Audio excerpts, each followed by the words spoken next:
Ustadz, emang benar keturunan Nabi masih ada? Kan keturunan Nabi itu terputus. Karena setiap anak itu bernisbatkan kepada ayahnya, bukan kepada ibunya. Sedangkan anak-anak Nabi Muhammad itu yang laki-laki telah meninggal dunia, tinggal yang perempuan. Seperti Sayyidatul Fatimah, Sayyidati Ummi Kulsum, Sayyidati Ruqayyah. Lalu bagaimana bisa dikatakan keturunan Nabi, ya tidak terputus? Bukan hanya sekarang kalimat itu datang. Bukan hanya sekarang kalimat itu diungkapkan. Dulu, zaman Nabi Muhammad SAW, ada seseorang yang bernama As bin Wa'il. Dan juga ada seseorang yang bernama Walid bin Mughirah. Kalau kita tidak percaya, buka tafsir tentang ayat Inna syani'aka huwal abtar. Jadi zaman dahulu itu, ketika Nabi Muhammad mempunyai anak 3, Abdullah, Qasim, dan Ibrahim, semuanya meninggal dunia, maka Nabi Muhammad dibuli habis-habisan.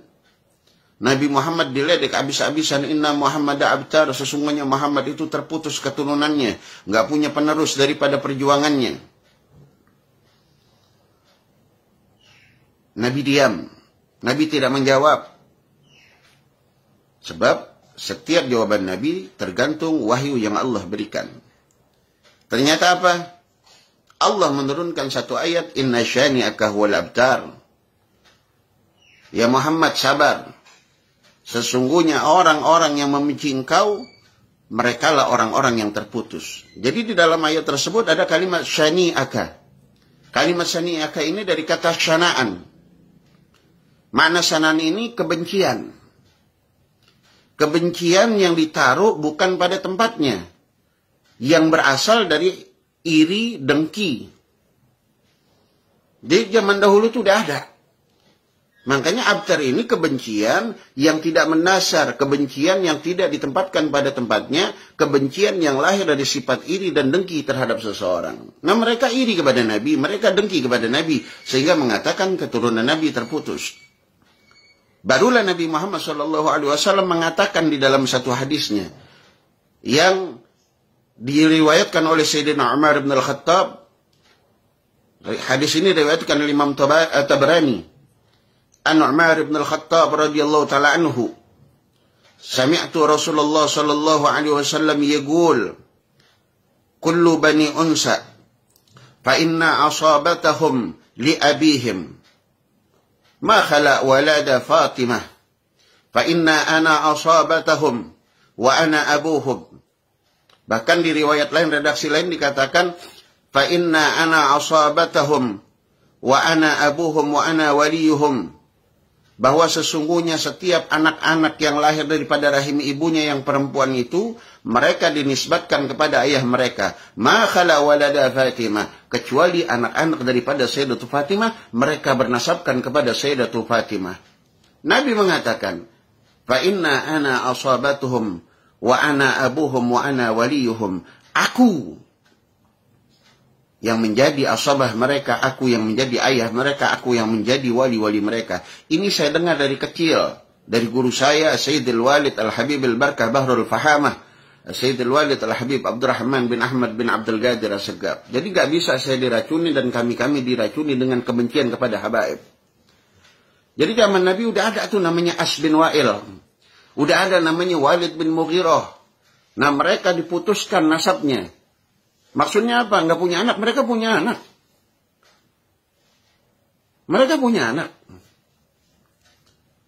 Walid bin Mughirah punya anak 11. Semuanya tidak meneruskan perjuangannya daripada Walid bin Mughirah untuk membenci Nabi Muhammad. Bahkan anaknya mencintai Nabi Muhammad yang bernama Sayyidina Khalid bin Walid. As bin Wa'il bencinya kepada Nabi Muhammad. Namun kebencian itu tidak diteruskan kepada anaknya. Sehingga anaknya menjadi orang yang mencintai Nabi yang bernama Sayyidina Amr bin As.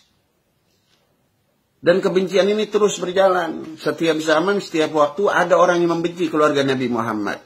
Bahkan ketika terjadi Karbala, semua keluarga Sayyidina Husain dibantai, dibunuh, digembar-gemborkan pada saat itu. Sesungguhnya Husain sudah tidak punya keturunan. Rasulullah tidak punya dzurriyyah. Ternyata Allah selamatkan satu anak daripada Sayyidina Husain yang bernama Sayyidina Ali Zainal Abidin. Dikala itu Allah berikan sakit pada beliau sehingga beliau tidak ikut berperang. Allah selamatkan beliau sehingga mempunyai keturunan yang bernama Sayyidina Muhammad al-Baqir. Lalu punya keturunan lagi namanya Sayyidina Ja'far Shadiq. Lalu punya keturunan yang lagi yang nama Muhammad an-Najib. Sayyidina Muhammad an-Najib punya anak namanya Sayyidina Isa Ar-Rumi. Sayyidina Isa Ar-Rumi punya anak namanya Sayyidina Ahmad al-Muhajir. Keturunan Nabi yang pertama kali hijrah ke Yaman sehingga dinamakan Al-Muhajir. Lalu Sayyidina Ahmad Al-Muhajir punya keturunan. Di antaranya Sayyidina Ubaidillah bin Ahmad bin Isa Al-Muhajir. Dan sampai kepada Habib yang kita kenal pada saat ini.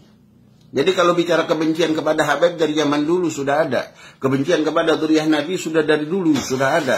Jadi jangan mau kita adu domba diprovokasi untuk membenci keluarga Nabi Muhammad. Ini zaman-zaman fitnah. Hati-hati. Kiai, ulama, habaib sedang diadu domba, sedang diprovokasi. Sebab kenapa? Tameng agama, tameng Islam, kekuatan Islam ada di habaib, kiai, dan asatis. Serta umat-umat yang mencintai para habaib. Mereka ingin menghancurkan, memecah belah. Jadi hati-hati. Ketika kalian ingin selamat, cintailah dzurriyyah Nabi Muhammad. Sebab saya pernah mendengar perkataan guru saya. Daripada hadis Nabi Muhammad sallallahu alaihi wasallam, "Man mata ala bughdi ali Muhammadin, mata Yahudiyan aw Nasraniyan." Siapa orang yang ketika mati masih menyimpan kebencian kepada dzurriyyahnya Nabi Muhammad, keluarganya Nabi Muhammad, maka ingat dia akan mati dalam keadaan Yahudi dan Nasrani. Naudzubillahi min dzalik. Ayo kita buang masalah-masalah itu. Dan antum yang menggembar-gemborkan putusnya nasab Nabi Muhammad, tanggung jawab dunia akhirat. Kalian akan diminta pertanggungjawabannya oleh Nabi Muhammad sallallahu alaihi wasallam. Kalian telah menyakiti keturunan Nabi Muhammad. Hati-hati kalian. Sebanyak apapun ilmu yang kalian punya, sehebat apapun kealiman beliau kalian, sehebat apapun karya ilmiah kalian, tetapi kalian telah memecah belah umat dengan habaib. Hati-hati. Ya, semoga Allah berikan hidayah mereka, orang-orang yang membenci habaib, sehingga mereka cinta kepada habaib, agar dunia ini Allah berikan keselamatan. Wassalamualaikum warahmatullahi wabarakatuh.